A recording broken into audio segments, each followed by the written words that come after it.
disciple de Thierno Ali Mochid, qui ne l'est pas. 1900, vous savez, Médina Gounass a été fondé en 1935 par son frère Aladji Mohamed Seydou Ba. Si maintenant, aujourd'hui, en tant que calife, on lui refuse le droit de passer sur une voie, même s'il n'était pas calife, il ne serait qu'un simple citoyen, on n'a pas le droit de lui interdire de passer sur une route. A plus forte théorie, c'est le calife. Même quand vous considérez dans votre maison, quand il y a un espace, il n'y a pas de droit de passage, on crée ce qu'on appelle le droit de passage. Pour dire qu'au Sénégal,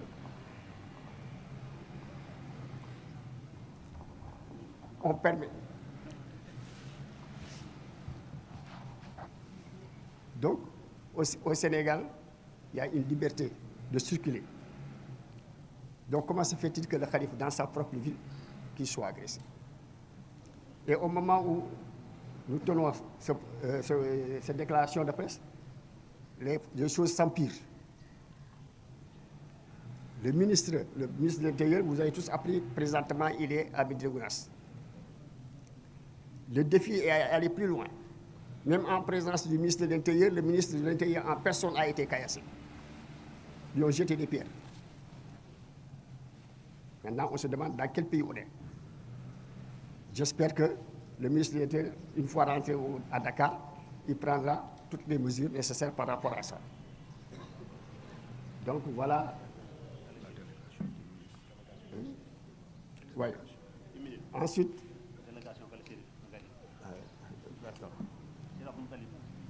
le ministre est venu avec une délégation. Et dans cette délégation, il est venu avec quelqu'un en qui nous n'avons pas entièrement confiance, qui est venu à plusieurs reprises à Gounass et qui n'a jamais mis les pieds chez le calife. Et aujourd'hui, qui accompagne cette délégation, qui vient dire qu'il prône la paix. Alors qu'il s'est affiché pour un camp bien déterminé. Je veux nommer le capitaine Touré, que vous connaissez tous, qui a fait la une des journaux. Qu'est-ce qu'il avait à faire dans cette délégation? Voilà. Donc, nous sommes en droit de nous poser des questions. Qu'est-ce qui s'est passé? Qui est derrière, ou bien qui sont derrière ces gens? Parce que c'est un petit groupe de personnes. Nous sommes sûrs et certains que ce n'est pas de gaieté de cœur. Que tout le monde, même ceux qui ont agi, ils n'ont pas fait de gaieté de cœur. Parce qu'on ne veut pas indexer un groupe, on ne peut pas indexer une personne, mais on peut indexer un petit noyau de personnes qui est là, qui depuis un certain temps, pour des intérêts personnels, des intérêts politiques, qui veulent déstabiliser la cité. Là, voilà pourquoi nous sommes là, réunis, pour trouver une solution. Donc nous appelons l'État à plus de responsabilités. Parce que c'est un problème de responsabilité qui se pose. Nous sommes en droit de nous demander où va notre pays. Si même dans votre propre maison, dans votre cité, vous ne pouvez pas avoir la paix, à tout moment, on peut vous agresser, vous tuer, sans qu'il ne se passe rien. Alors, peut-être vous, pour la jeune génération, mais nous qui avons fait notre temps, on n'a pas connu ça dans notre jeunesse, nous n'avons jamais connu ces dérives-là. Donc, je crois que le ministre de l'Intérieur, il nous écoute, tout le Sénégal, il nous écoute. La diaspora nous écoute. Nous lançons un cri de cœur. C'est un cri de cœur que nous lançons aujourd'hui.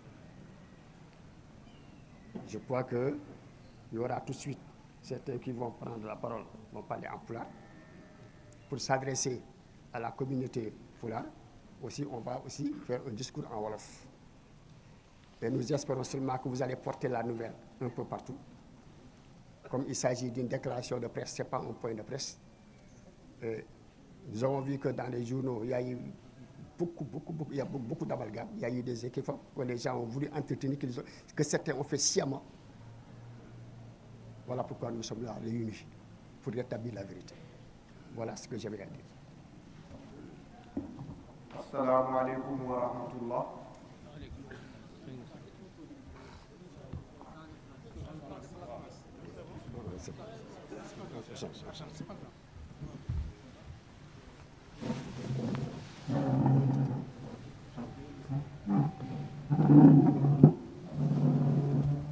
Comme l'a si bien dit notre confrère Amadou Baroba, nous aurions bien voulu être là pour une autre chose, par exemple, la cérémonie d'ouverture de la mosquée ou pour vous annoncer de bonnes nouvelles. Mais les nouvelles qui nous viennent de Médina Gounass sont horribles. Elles sont d'autant plus horribles qu'il s'agit d'une attaque contre un homme qui a plus de 82 ans et qui est connu pour être un homme de paix, qui est connu pour son humilité et qui est connu pour son sens de l'islam. C'est à cet homme-là que des bandits ont préféré s'attaquer. Et c'est l'objet, en tout cas, de notre présence ici, non seulement pour dénoncer, mais aussi pour montrer qu'au-delà de Médina Gounass, au-delà du Sénégal, au-delà de la sous-région, c'est toute l'humanité qui a été insultée par ces actes barbares. C'est pourquoi, comme l'a si bien dit mon Dédé, mon grand frère, nous demandons que justice soit faite. Et nous demandons à ce que les autorités fassent le tout pour faire régner la paix et la justice.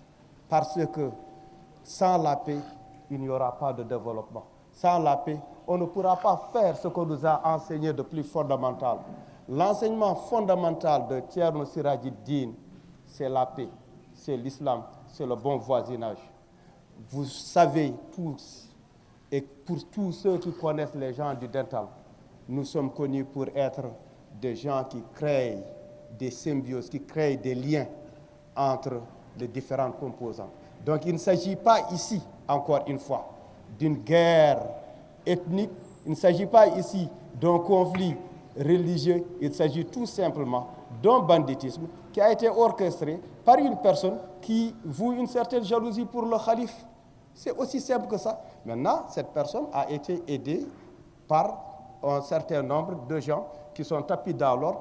Eh bien, ces personnes seront démasquées.